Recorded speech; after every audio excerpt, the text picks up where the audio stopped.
All right, it's time for an update and forecast on the McKinney fire burning in Northern California.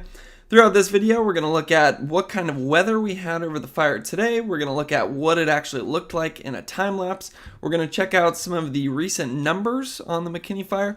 And then our favorite part of the video, we're going to check out that fire weather forecast to try to figure out where this fire is going to burn in the future, if at all. So let's just start off with the satellite imagery today. First thing that I notice is at the beginning of this video, you do see some of that smoke from the McKinney fire right there, but it's not nearly as much smoke as we're seeing throughout this last weekend, and especially, I believe it was Friday night into Saturday morning, where the fire burned over 20,000 acres in 12 hours, grew 5 miles close to the town or city of Wairika. And since then, we've actually seen a shift in the weather pattern, and that kind of ties into all these white clouds that you see popping up in the afternoon. The fact that they are popping up in the afternoon gives you a good indication of what kind of clouds those are. Does look like we had some thunderstorms over the McKinney fire throughout the day today, as you can see from this radar imagery right here. And this is actually that's happened over the last couple days. We have a lot of monsoonal moisture being pushed into California, even picked up some rain along the central coast the last couple days, which is very rare for this time of the year. And that did bring some rainfall to parts of our fire, and whenever that happens, some of that moisture finds its way into the fuels, and it really helps to slow down that fire growth, not only in that present moment, but then in the future as well, as the fuels are more moist after they pick up that rain. Now, if we want to just look at a video throughout the day today, we can see pretty nice imagery right there. Not seeing that giant wildfire plume that we were seeing over the weekend. I purposely picked the exact same camera where I'd taken this time lapse and posted it to my Twitter account. The link is in the bio for that. But I picked the same camera because in that video there was a giant smoke plume coming off of this fire in the middle of the night, which is not exactly normal behavior for nighttime fire activity. And then I also wanted to show this because, well, one, doesn't show that fire activity going on anymore, and then it shows all of those thunderstorms popping up throughout the day today. So the fact that we're seeing these thunderstorm clouds using the same camera that we were previously looking at the fire with gives us an idea that we did get these thunderstorms over the fire today, and then at the end of this video, this is where you actually see one of these thunderstorms come through. You got some droplets on the camera, and hopefully a ton of that moisture found its way into our fuels. So when it comes to the updated numbers for the McKinney fire, looks like it's at 56,320 acres and still 0% containment, but they are expecting to increase some of that containment over the next couple days because they have been making some great progress. And I did want to just first show you guys this link. This is Watch Duty right here. It's my new favorite app to use for tracking wildfires. The link for this app is in the description. And what I did for my area was set notifications for my county. So then if a fire pops up in your county, you get notified of it right away. Would have been a great thing for me to have when I was living up in the high fire danger areas of the Santa Cruz Mountains. Also a great way to track evacuation warnings and orders. Very organized fashion right there. Now, I did want to just look at this because they say some pretty important things in the update that they show right here. Lower temperatures and higher relative humidity, including rain over some areas of the fire. Moderated fire behavior, allowing firefighters to make good progress on the fire yesterday. So that was great to see. And then I also wanted to point out this line right here on the McKinney fire west of Wairika. Direct line has been initiated along Humbug Ridge down to Baldy Gap. And this area receives significant rain Sunday night, and the wet fuels will allow line improvement to continue over the next few days. So with all that, I said a lot of different landmarks or ridge lines and city names, so would be useful to actually figure out where we're talking about right here. Looks like Baldy Gap is on the very southern edge of this fire. Hopefully that Google Earth has that one right. Looks like we have, I believe that's Highway 96. I believe that's a highway right there. Klamath River Highway. And then obviously that shows our fire growth, and it also shows some of the progression. And what we can do, I couldn't find the most recent data for this fire, but there hasn't been that much growth recently, so what we're about to be able to look at is pretty close to what the fire actually looks like, just thanks to all that rain that we picked up, diminishing some of that growth recently. So this, I'll zoom in a little bit. This is what the data looked like on July 31st. And almost all of that growth happened over a 24-hour time period. I believe it grew to 24,000 acres in maybe 12 hours. And then within like 24 to 48, it had already gone over 50,000 acres. So if we look at the data from August 1st, let's turn those. August 1st, we do see some growth. I mostly notice it in the form of that little area on the north right there, couple of these little fingers on the east over here, and then some growth on the south. I'll flash it on and off again so you can look at that. Let's see if we can get the white box off on here. I believe that's showing where clouds were throughout the day today, so kind of interesting, but a little distracting when we're just trying to figure out where the fire is. The major area that I was concerned about with this fire was Wairika. On a lot of that initial growth, most of that growth was towards the east.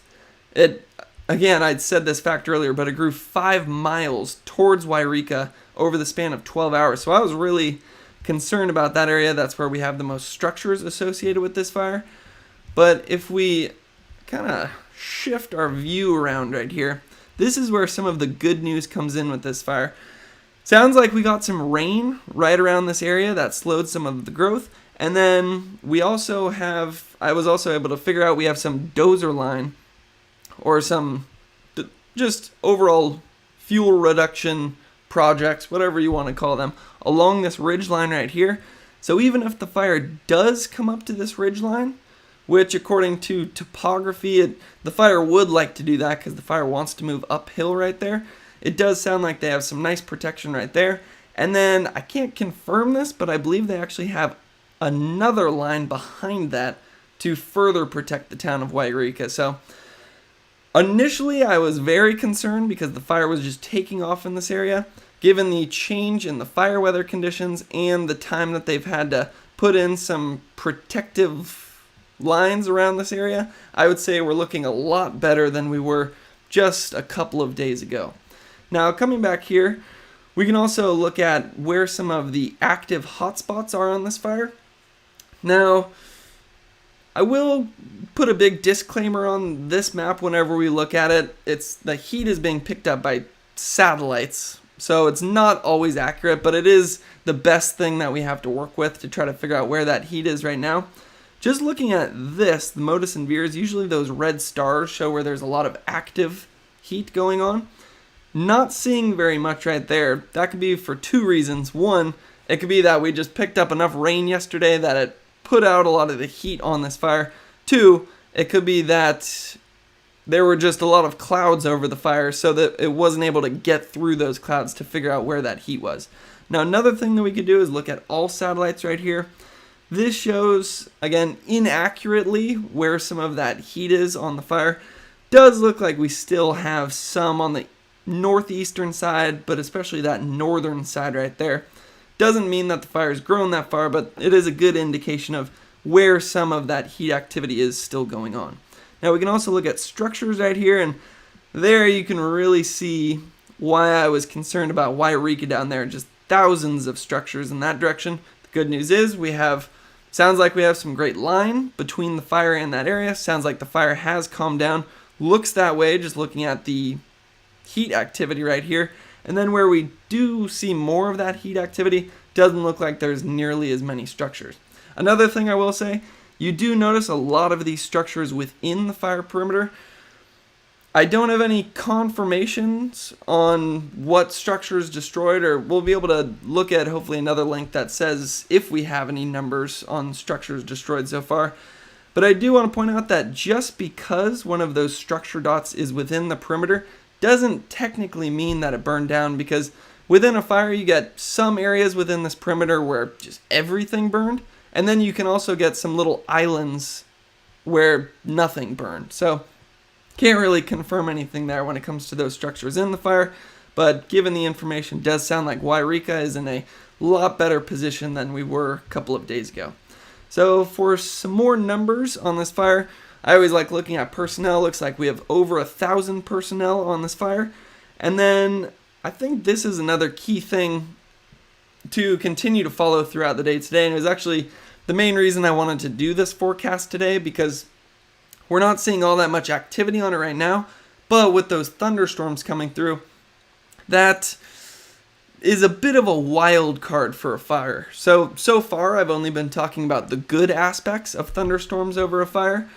When those thunderstorms come through, sometimes it can drop some great rain on the fire, bring some moisture into our fuels. That is what we've seen so far over the last couple days, so that's why I was focusing on that so far. But the other thing that can happen, and I believe it says it right here, is red flag has been extended into Tuesday for lightning on dry fuels. Gusty outflow winds above 30 miles per hour could be possible near the thunderstorm cells.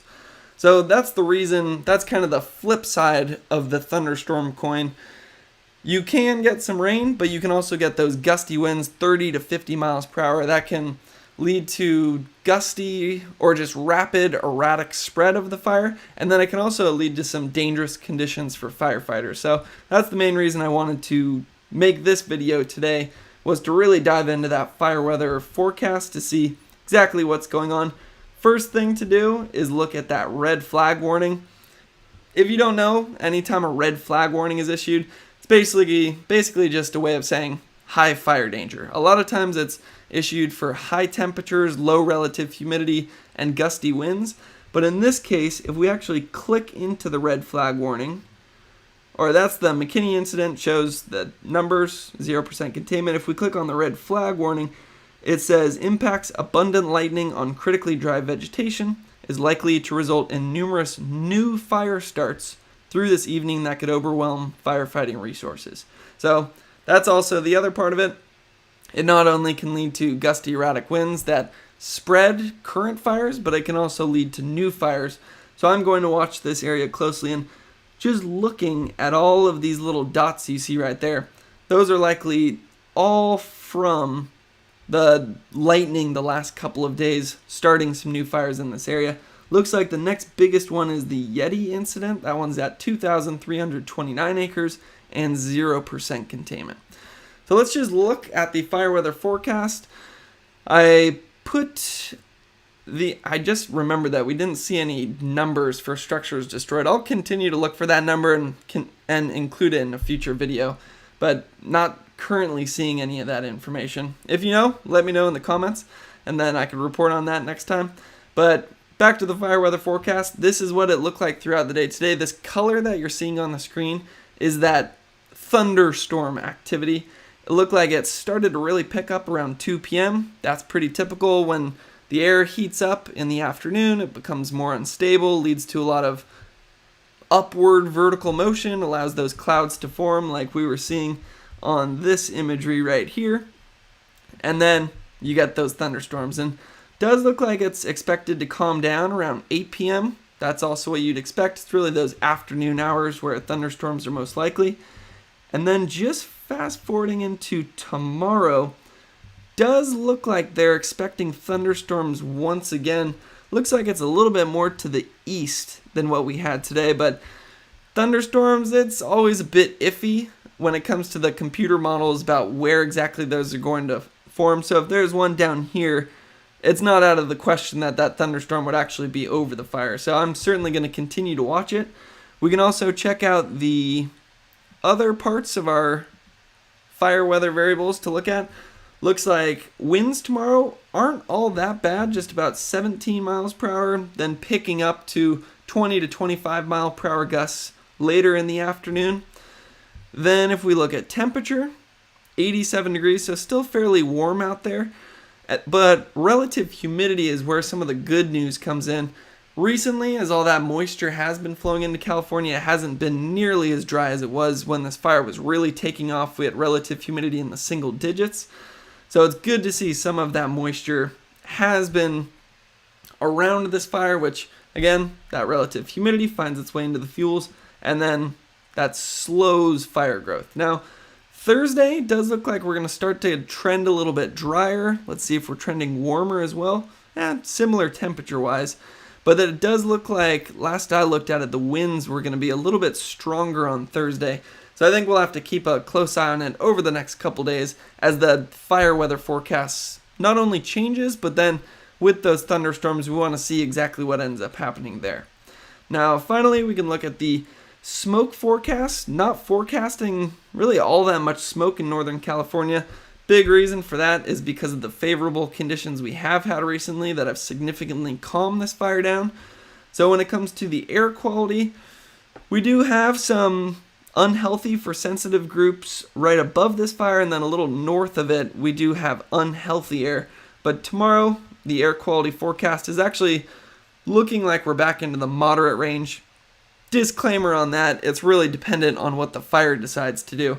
So we're just going to have to continue to follow this fire and see exactly what happens there. So, final thing that I'd like to say is apologies for this being my first update on the McKinney fire. I had the double shifts over the weekend at the station where I'd worked the morning, evening. And then yesterday I was feeling a little bit burnt out, so I just took the day off. I should be back for the rest of fire season though, except most Mondays for that burnout reason. But yeah, apologies for this, for not being on top of this fire at the most critical moment, but good to see that this fire does look to be trending in the right direction now. So hopefully this video was helpful, and thanks for watching.